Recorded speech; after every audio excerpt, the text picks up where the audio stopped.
Bonsoir à tous, bienvenue à ce flash d'information. Le Premier ministre Amadou Gon Coulibaly était ce matin dans la commune de Songon où les populations Attian ont rendu hommage au président de la République Alassane Ouattara. Et à cette occasion, le chef du gouvernement ivoirien, comme vous le voyez sur ces images, a été intégré à une génération. C'est la génération Dougba, initiative donc conduite par le gouverneur du district d'Abidjan, Robert Begré-Mambé. Pour sa première sortie, Bruno Koné-Nabagné, nouveau ministre de la Construction, du Logement et de l'Urbanisme, s'est rendu sur le site de Songon Kassamblé pour s'enquérir de l'état d'avancement du projet présidentiel de logements sociaux d'une superficie de 429 hectares. Le site de Songon accueille 80 000 logements sur les 150 000 annoncés par l'État ivoirien.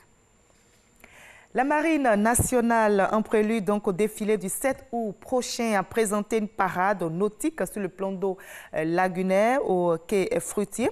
C'était en présence du ministre d'État, ministre de la Défense, Ahmed Bakayoko.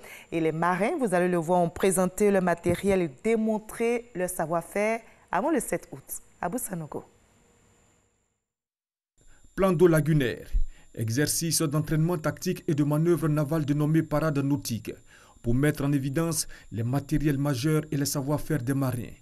La Marine nationale apporte sa touche en présence du ministre d'État, ministre de la Défense Ahmed Bakayoko, en initiant un défilé nautique en prélude à la fête nationale du 7 août. La Marine nationale, dans l'accomplissement de ses missions, dispose de différents types de moyens, dont des embarcations et des vedettes permettant à ses hommes de se déplacer et d'intervenir rapidement.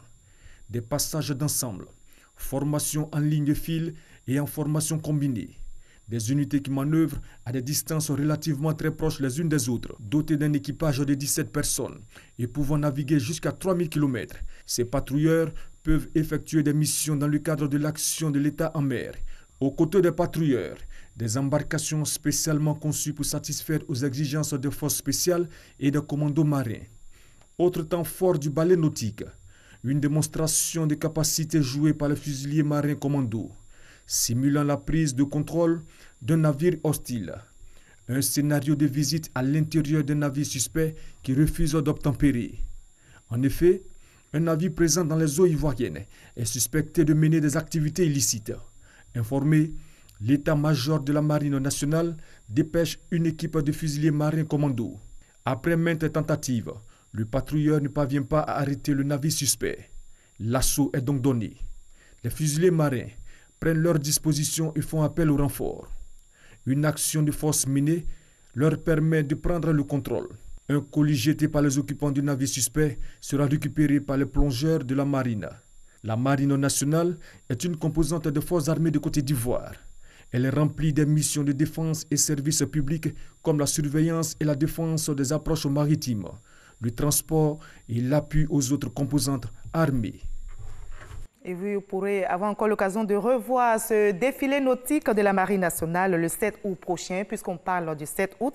La Côte d'Ivoire indépendante aura donc 58 ans. Et ce soir, dans la page culture, nous allons vous proposer une comédie musicale sur la vie du père de la nation ivoirienne, Félix Houphouët-Boigny. Son combat contre le travail forcé, la marche vers l'indépendance, son amour pour son épouse Marie-Thérèse.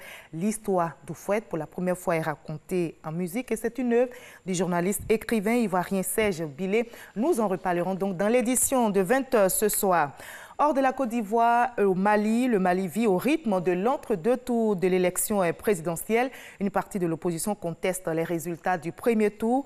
Elle peut le faire jusqu'à ce samedi, dernier jour légal. Le président sortant, Ibrahim Boubacar Keïta, et son principal opposant, Soumaïla Cissé, s'affronteront lors du second tour le 12 août prochain. Le président sortant, je rappelle, a obtenu 41,42% des voix contre 17,8% pour Soumaïla Cissé.